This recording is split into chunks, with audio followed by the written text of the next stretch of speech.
Hello friends, তো যাচ্ছিলাম সেদিন অনির্বাণকে ডাক্তার দেখাতে। ওর শরীরটা খুবই খারাপ।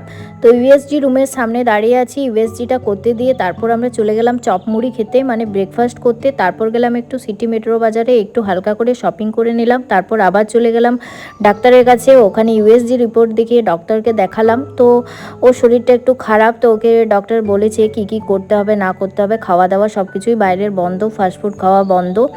তো তারপরে আমরা একটু ঘোরাঘুরি করলাম। ঘোরাঘুরি করে আবার আজকেই আমি দুর্গাপুর ফিরবো, তো তার জন্য আমি আরও বেরিয়ে পড়েছি। আর একটা রাস্তায় রেস্টুরেন্টে ঢুকে পড়লাম, টিউলিপ রেস্টুরেন্টে। সেখানে আমরা আমাদের লাঞ্চটা সেরে নেব, কারণ সকাল থেকে কিছুই সেভাবে খেয়ে নেই। ঘড়িতে 3টে বেজে গেছে। এর মনটা খারাপ, কারণ অনেক কিছু খাওয়া দাওয়া আর কি রেস্ট্রিকশন হয়ে গেল। ডক্টর সব কিছুই বারণ করেছে প্রায়। তো এই জন্য আর কি ও একটু খেতে ভালোবাসে, আবার খেতে পাবে না, তো সেই আর কি। তো আইসক্রিম খেয়ে তারপর আমরা দুর্গাপুর চলে যাচ্ছি। তো টাটা সবাইকে।